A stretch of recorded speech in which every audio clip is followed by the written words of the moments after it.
V-Guard presents कौन जीत रहा है, को पावर्ड बाय सेंसोडाइन एंड विमल। बोलो जुबां केसरी। ताई, फिर एक बार मोदी सरकार ये तीसरा कार्यकाल होने जा रहा है मोदी जी का, क्या कहना चाहेंगे? बहुत अच्छा लग रहा है। पहली बार जो सतत विपक्ष में रहे ऐसे पार्टी की तीसरी बार सतत कंटिन्यूसली सरकार बने और माननीय मोदी जी तीसरी बार प्रधानमंत्री बने। एक वही व्यक्ति कंटिन्यूसली जिसको आप कहते हैं प्रधानमंत्री, मुख्यमंत्री तो हो गए कई बार। ये वास्तव में एक बहुत विशेष बात है। और दूसरी बात ये है कि काम के आधार पर जो उन्होंने लोगों के लिए काम किया, जिस तरीके से उन्होंने भारत माता को एक ऊंचाई पे ले जाने की बात की है, वो लोगों ने समझ करके एक प्रकार से उनको वोट दिए है या उनके लिए कल्पना की है कि यही प्रधानमंत्री बने। ऐसा व्यक्ति मोदी जी आज है, ऐसा मुझे लगता है। तो ये नेहरू जी के भी 3 कार्यकाल रहे हैं, उसके बाद पहले बीजेपी के पहले ऐसे कहे जाएंगे मोदी जी जो तीसरी बार कार्यकाल उनका रहा है। हालांकि विपक्ष ये कह रहा है कि ये गठबंधन की सरकार है जो 400 ये बात तो सही है, गठबंधन की सरकार है, लेकिन कमज़ोर गठबंधन नहीं है। पहली बात तो ये है कि अटल जी के समय भी हम केवल 184 थे, यानी बहुत बड़ा अंतर था। तो बहुत बड़े गठबंधन पे हम निर्भर थे। अभी आप देखो तो 240 है, यानी केवल बहुमत के लिए 30-32 सांसद ही कम है, यानी ये कोई बड़ा आंकड़ा नहीं मैं मानती। और इसलिए ये जो गठबंधन है ये सभी लोग समझते हैं। और कांग्रेस के पास तो है ही नहीं, 99 है, 100 भी पूरे नहीं है सच में देखा जाए तो। और बाकी सब पार्टियां छोटी छोटी है, कितना भी करे तो भी। तो आज भी सब मिला करके भी उनके पास बहुमत नहीं है। और इसलिए ये एकमेव पार्टी है भारतीय जनता पार्टी, सबसे बहुमत वाली, अच्छे बहुमत वाली पार्टी। और फिर गठबंधन भी करना पड़ेगा तो वो कोई बहुत सारे दलों के साथ या बहुत सारा ऐसा नहीं है। और इस दृष्टि से मैं मानती हूँ कि ये अच्छी सरकार चलेगी। और दूसरा ऐसा कि गठबंधन की सरकार में कुछ बातें तो एक दूसरे की मानना ही पड़ती है, सबको लेकर के चलना ही पड़ता है।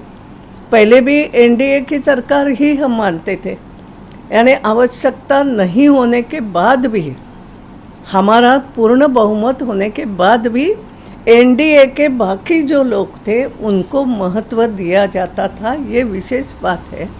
तो एनडीए की सरकार चलाने की वैसे आदत है, तो आगे बढ़ेंगे उसमें। लेकिन इसमें ऐसा नहीं लगता कि इस बार खींचतान ज़्यादा होगी, खासकर नीतीश कुमार और जो चंद्रबाबू नायडू है उनको लेकर भी कई बातें सामने आ रही कि मनमाफिक जो है पद और मंत्रालय मांग रहे हैं। देखो एक बात मैं कहती हूँ, जैसे मान लो माननीय नीतीश कुमार ने पहले कुछ प्रकार का कुछ अलग अलग व्यवहार किया हो, कई बार गए आए वापस, मैं मना नहीं करती ना, लेकिन मनुष्य अनुभव से कुछ सीखता है कि नहीं।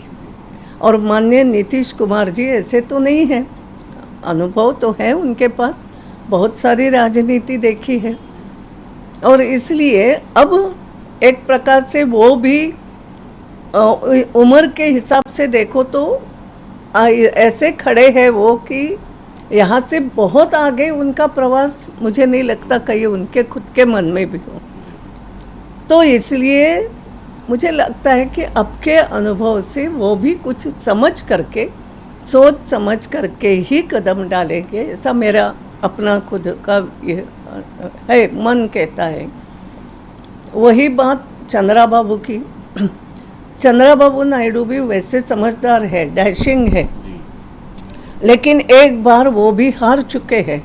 हाँ, पूरी तरीके से जिस प्रकार उनकी सरकार गई, अब जिसको कह सकते हैं हम सुकड़ा साहब, हिंदी में जो बात आप लोग करते हुए सुकड़ा साहब, तो वास्तव में इतना बड़ा धक्का वो भी झेल चुके हैं।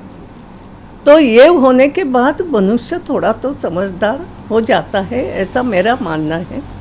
तो ये दोनों ये बातें समझेंगे कि किसके का साथ जाने में आगे का फायदा है, या राजनीति कैसे शांति से करना, ठीक तरीके से करना, ये बातें अनुभव से दोनों सीखेंगे।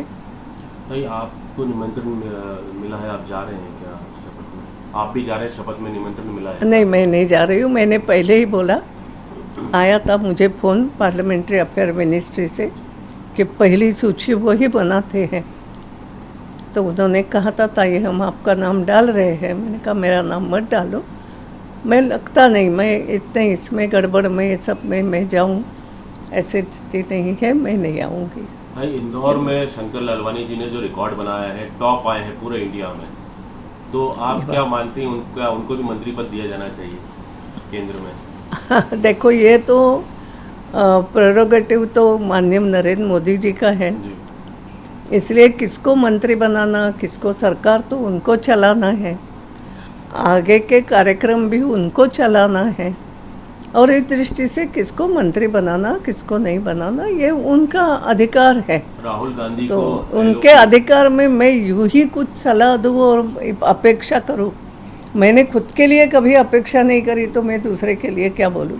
राहुल गांधी को एलओपी चुन लिया गया है, क्या कहना चाहिए? अच्छी बात है, अब उन्होंने भी बहुत कुछ अनुभव लिया है। पूरे हिंदुस्तान को मैं मानती हूँ, ऐसा जो यात्रा उन्होंने की उसमें पूरे हिंदुस्तान का चित्र उनके सामने आया होगा कि हिंदुस्तान क्या है, हिंदुस्तान की समस्या क्या है, भारत के लोग कैसे हैं, भारत के लोग क्या चाहते हैं। यात्रा का उद्देश्य तो यही होता है ना, राजनीतिक परिस्थितियाँ अलग अलग प्रदेशों की क्या है। तो मुझे लगता है ये सच में उन्होंने अगर यात्रा में ये सब बातें समझी होगी तो उसका कहीं ना कहीं इफ़ेक्ट उनके ये विपक्षी नेता के रूप में कहीं ना कहीं दिखना चाहिए, वो दिखेगा, ऐसे में अपेक्षा करती हूँ। चुनाव में भी उसका फायदा आप कह सकते हैं कि हुआ है उनको यात्रा का, जिस तरह से सीटें बढ़ी हैं उनकी, थोड़ा भी और बहुत इंडिया तो में फायदा, उसकी भी। थोड़ा बहुत तो फायदा उनको मिला कि मेहनत उन्होंने करी, तो लोगों ने इतना तो समझा कि यह लड़का मेहनत करता है, इतना भाव तो उनके लिए बना है। अब इसको कायम करना कि वो ये लड़का केवल मेहनत नहीं करता, ये लड़का समझता भी है, ये अगर वो थोड़ा सा दिखा पाएंगे तो अच्छी बात है, क्योंकि प्रजातंत्र में विपक्ष भी मजबूत लगता है। लेकिन आपके कार्यकाल में ताई उनकी काफी कुछ हरकतें ऐसी थी जो मैंने क्या कहा, संसदीय मनुष्य मर्यादा के अनुभव खिलाफ। से सीखता है। जी, देखो मेरे कार्यकाल में वो नए नए थे, जी। अब उन्होंने अनुभव लिया है, अब उन्होंने पूरा हिंदुस्तान घूम के देखा है, जगह जगह गए हैं, जगह जगह की परिस्थिति देखी, ऐसा मैं मानती हूँ। तो उसकी झलक तो मिलेगी, अब समझेगा कितना क्या देखा। ताई वीगार्ड प्रेजेंट्स कौन जीत रहा है, को पावर्ड बाय सेंसोडाइन एंड विमल। बोलो जुबां केसरी।